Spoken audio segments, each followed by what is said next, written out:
네, 이번에는 나와 가족 공동체 파트로 이제 들어가도록 합니다. 그 중에서 첫 번째 파트, 친사회적 행동과 공격성에 관련된 내용을 볼 거예요. 이 부분 굉장히 중요합니다. 친사회적 행동의 유형에 해당되는 것, 그 다음에 공격성에 해당되는 것들 확인해 두시고요. 그 다음에 그 공격성에 관련된 것에서 발전해서 갈등을 어떻게 해결해 나갈 수 있을 것인지 이런 부분까지 확인해 나가는 그런 노력들이 꼭 필요하다라고 얘기를 할 수가 있겠습니다. 그래서 우선 친사회적 행동을 얘기를 할 때는 친사회적 행동이라고 하는 범주가 사실은 사회적 기술보다는 좀 작은 범주예요. 그러니까 사회적 기술이라고 하는 교육 내용이 있다라면 그것이 표면적으로 드러나는 모습이 바로 친사회적 행동이 되는 거거든요. 따라서 친사회적 행동에 관련된 걸 정리할 때 사회적 기술이라고 하는 걸 먼저 보아야 되고, 그 사회적 기술이라고 하는 것 안에 이 명칭 자체가 중요했고요. 자기조절력, 친구 사귀기, 공유하기, 협력하기, 그리고 의사소통과 협의 기술, 나아가서 이 갈등 해결하기라고 하는 형태의 내용들까지도 먼저 볼 수 있는 것을 확인해 둘 수가 있습니다. 자, 이 갈등 해결에 해당되는 부분에서 바로 시험 문제가 출제가 된 게 코스텔릭에 관련되어 있는 부분이기 때문에 그 부분들도 이제 나중에 좀 더 얘기를 해드리도록 하겠습니다만은 우선 이 부분 얘기를 보시고, 사회적 기술에서 쓸 수 있는 형태의 내용들 이렇게 보면 유아가 다른 사람과 원만한 관계를 맺고 유지하기 위해서 이런 능력 등을 갖춘 것이 필요하다라고 하는 내용이 나오고, 이 자기 조절력이라고 하는 건 통제력이라고 하는 것으로도 얘기할 수 있는데 순간의 충동이나 욕구와 행동을 억제할 수 있는 능력 등을 말한다. 친구 사귀기라고 하는 건 이런 부분에서부터 이제 시작이 된다는 거예요. 물건 공유부터 시작해서 타인으로부터 인정받는 것, 그래서 긍정적인 자아 개념이 자기 안에도 타인 안에도 형성될 수 있는 것, 이런 것들이 들어오고요. 공유하기 전략이라고 하는 건 이렇게 나누어 가질 수 있습니다. 쉐어링 할 수 있어야 된다라고 하는 내용들이 나오고, 협력하기는 아까 설명을 좀 했습니다. 그래서 공동 목표로서 긍정적인 상호 의존성으로서 개인적 책임감을 발휘하는 형태 등이 들어갈 수 있겠다라고 하는 부분에 초점을 두겠고요. 그런 과정 안에 커뮤니케이션과 네고시에이션 정도가 이루어질 수 있는 과정들도 들어가야 된다라고 얘기를 하고 있어요. 특히 이 의사소통과 협의 기술에서는 공감 능력을 바탕으로 해서 자신의 마음을 얼마나 효과적으로 표현해낼 수 있느냐가 핵심이 된다라고 보시면 되겠고, 그런 부분에서 궁극적으로 그러니까 필수 불가결하게 나타날 수밖에 없는 게 갈등의 문제이고, 그 갈등을 어떻게 해결해 나갈 수 있을 것인가가 우리한테는 중요한 내용이 됩니다. 그 갈등 해결 과정에 관련된 부분에서는 이렇게 문제인식, 해결책 모색, 전략의 실행, 전략의 효과 및 결과에 대한 평가, 뭐 인과관계 이해하기, 긍정적인 대안 선택하기, 뭐 이런 모든 것들이 다 들어갈 수 있다라고도 보는데, 시험 문제에서 나온 건 코스텔릭에 대한 얘기들이 나왔었어요. 무엇보다 이 내용은 바우쿠리티스토리닷컴에 들어가 있으니까 들어와 보시고 확인해서 점검해 두셨으면 좋겠어요. 이게 지금 5.0으로 정리하고 있기 때문에 그렇습니다. 중재 과정의 시작부터 시작해서 문제점이 뭔지를 알아내는 명료화, 그 다음에 아이들로부터 갈등의 관점을 확인해서 아이들의 관점에서 정보를 충분히 얻는 요약, 그 다음에 아이들과 대화를 나누면서 찾는 대안 찾기, 그리고 그 대안에 대해서 서로 동의하기, 그 다음에 관건은 그것을 합의한 것으로 끝나는 게 아니라 해결 과정을 강조해 주는 것, 그리고 실제로 해결 과정이 실행이 이루어질 수 있도록 하는 것, 격려하는 것, 그 다음에 follow through, 추 작업을 해놓고 더 이상 그것이 지속적으로 일어나지 않을 때 우리는 뭘 선포하더라? 갈등 종식을 선포하게 된다 정도까지 확인을 해두시면 되겠습니다. 자, 이렇게 얘기를 해서 사회적 기술에 관련되어 있는 얘기를 좀 하나 봤고요. 두 번째 이제 우리가 얘기 나누는 거는 친사회적 행동의 유형이라고 하는 걸 좀 찾아보도록 하겠습니다. 친사회적 행동이라고 하는 건 프로소셜이라고 보통 얘기하죠. 사회적으로 긍정적인 결과, 그러니까 서로 간에 서로 좋은 관계를 맺을 수 있는 결과라고 보는 거예요. 그러니까 그러려면 1차적으로는 이타적인 행동이 이루어질 필요가 있다라고 하죠. 어쨌든 이타적인 행동은 타인에게 도움이 되는 것, 친사회적 행동은 서로가 좋은 사회적 관계를 맺을 수 있는 행위들, 이런 점에서 약간의 차이가 있어요. 들어가는 건 사회적 기술 안에서도 돕기, 나누기, 협동, 동정, 관용, 위로, 격려, 기부라고 도네이션이라고 하는 형태 등으로도 얘기를 해 나갈 수가 있겠다. 초점이 어디냐에 따라 다른 거니까 그런 점으로 보시고, 어떻게 하면 이 친사회적 행동을 배울 수 있겠습니까? 뭐 생물학적인 부분에서도 생존을 하려면 결국에는 이런 친사회적 행동이 필요하다 이렇게 얘기할 수도 있겠고요. 정신분석학적인 입장에서 초자의 발달로 동일시의 과정을 거쳐서 친사회적 행동이 형성될 수도 있다라고 봅니다. 그런데 그것보다도 더 이런 형태의 내용들, 사회학습 이론 안에서 사회학습 이론가들은 행동주의에서 학습자를 완전한 수동적 존재로 보는 것을 비평하면서 자기 강화도 할 수 있다라고 보고, 학습자는 스스로 모델을 선택하고 관찰해서 행위를 보고 상황에 적합한 것인지 부적합한 것인지 동기화의 과정을 거친 다음에 학습을 해나갈 수 있다라고 보는 입장입니다.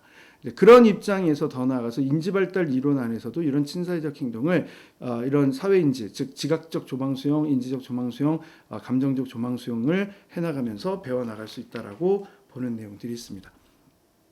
자, 이런 친사회적 행동은 어떤 단계를 통해서 발전해 나갑니까? 콜버그가 정리했는데, 첫 번째가 물리적 강화, 행동을 한 다음에 상벌의 약속이 수반될 때, 심리적 강화, 칭찬 등의 강화가 들어갈 때, 그 다음이 나오는 단계가 자발성의 시작. 꼭 어른들로부터 말을 듣지 않아도 자기 스스로가 남을 돕는 행동을 해나갈 수 있는 것. 다만 이 자발성의 시작이라고 규정한 이유는 구체적으로 상벌을 예측할 수 있을 때 한정되어서 나타나는 경향들이 있기 때문에 그렇더라. 그 다음에 규범적 행동의 단계, 사회적 승인을 얻고 불승인을 피하기 위해 규범에 따르도록 하는 것.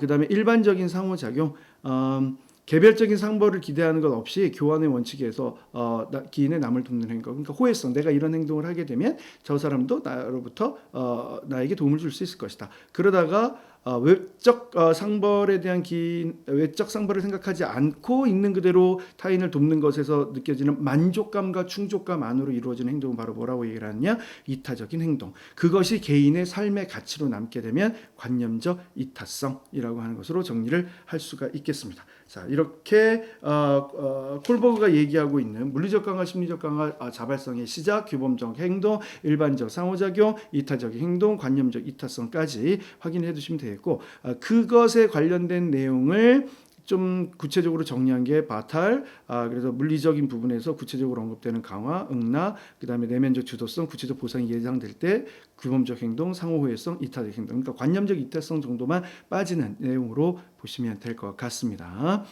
자, 다음으로 우리가 봐야 되는 건 바로 이 공격성에 대한 얘기예요. 공격성에 관련되어 있는 설명을 하고자 할 때 들어가는 첫 번째 내용이 바로 우발적 공격성이라고 하는 것으로 볼 수 있죠. 우연히 피해를 입게 되었을 때 공격적인 방식으로 보복을 할 수 있다는 것. 반면에 우연적 공격성이라고 하는 건 의도성이 없는 형태예요. 나머지는 다 의도성에 의한 공격성인데, 공격적인 행위가 즐거움을 나타내는 것으로 얘기할 때는 보통 표현적 공격성이라 그래요. 근데 사실 여기까지는 크게 우리가 주목할 바는 아니고요. 이 두 가지를 주목을 하셔야 됩니다. 하나는 도구적 공격성, 두 번째는 적대적 공격성. 이렇게 확인을 좀 해두시는 게 필요한 거죠. 도구적 공격성, 자신의 이익을 위해 다른 사람의 해를 가하는, 그러니까 무엇인가 자신의 이익될 것이 먼저 존재하고 그것을 위해서 공격적 행위를 하게 되더라라고 하는 것으로 보는 게 도구적 공격성이라고 얘기를 할 수 있다면, 적대적 공격성은 공격성 자체가 그 목적이 되는 것이라고 얘기를 할 수 있습니다.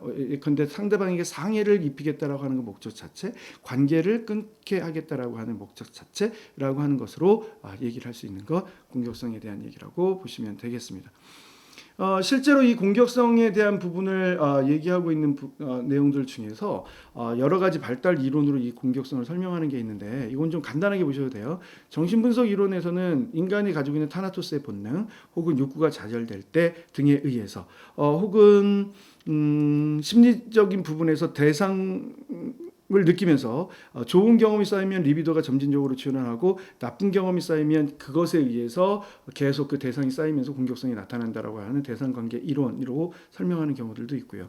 강화나 모방을 통해서 공격성이 나타난다고 보는 사회학습 이론도 있고요. 사회적 정보 처리 이론에 관련된 부분에서는 오해나 아니면 잘못 왜곡된 인식에 의해서 공격성이 나타날 수도 있다라고 보는 것이고요. 그 왜곡된 인식 중에서 하나 표현하고 있는 중요한 내용이 하나 있습니다. 그게 바로 귀인 편향이라고 하는 거예요. 다찌라고 하는 사람이 얘기를 한 건데, 어떤 유아는 사건에 직면했을 때 상대방이 적대적인 의도가 없는데도 적대적인 의도를 갖고 자신에게 해를 입혔다라고 여겨져서 적대적 귀인 편향 때문에 공격성을 나타내 보인다라고 얘기를 한 것도 있습니다. 이런 이론도 있구나 정도 하나 확인해 주시면 될 것 같고, 이런 유에서 이것도 시험 문제에 나오는데요. 주목하셔야 돼요. 공격성의 발달에 관련되어 있는 부분을 설명을 하는데, 나이가 어린 유아들은 장난감과 소유물에 대해서 더 많이 나고, 장난감과 소유물, 그러니까 일단 자기 소유성에 관련된 부분을 얻고자 하는 도구적인 공격성이 어렸을 때는 많이 나타나더라. 그러다가 유아기 후반으로 가면 그런 도구적 공격성 많이 줄어들게 되고 오히려 적대적 공격성이 나타나더라. 그 적대적 공격성이 나타나는 것과 더불어 하나, 그래서 첫 번째 양상은 도구적 공격성에서 적대적 공격성으로, 두 번째 양상은 신체적 공격성에서 언어적 공격성으로 바뀌게 된다라고 하는 것, 조롱이라고 하는 것들로도 바뀌게 된다라고 하는 것으로 보실 수 있겠습니다.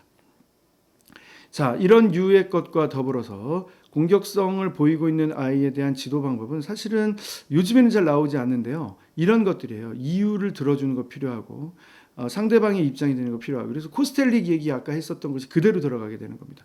또 만약에 물리적 환경의 부족 때문이라면 물리적 환경의 개선, 혹은 상반행동 강화 같은 형태, 친사회적 행동을 보였을 때 상반행동 강화를 할 수 있다라고 하는 것, 때로는 규칙을 준수하게 하는 것들도 들어갈 수 있겠다. 이렇게 하나 보시면 되겠습니다. 다음, 라임이라고 생각하는 사람이 얘기하고 있는 갈등 척도 모델에 해당되는 것은 사실은 토마스라고 하는 사람이 얘기했던 것과 똑같아요. 그래서 나의 이익 추구과 타인의 이익 추구라고 하는 것으로 들어갔었던 내용이에요. 그래서 나, 타인 이렇게 정리를 했었던 형태의 내용들입니다. 그래서 이쪽 부분에 있는 게 나의 이익도 추구하고 타인의 이익도 추구하는 게 협력이고요. 그 다음에 나의 이익은 줄이고 타인의 이익을 늘리는 게 양보가 되겠죠. 내 이익을 추구하는 게 지배가 될 것이고, 그 다음에 서로 생각을 하지 말자라고 얘기하는 게 회피가 될 것이고, 요 가운데 게 바로 절충이라고 하는 과정으로 설명을 하는 겁니다. 이거 어렵지 않게 정리가 될 수 있는 사안이다, 이렇게 보시면 되겠습니다. 자, 여기까지 얘기를 해서 우리는 친사회적 행동과 공격성, 갈등 해결 모델 등에 해당되는 얘기를 살펴봤습니다.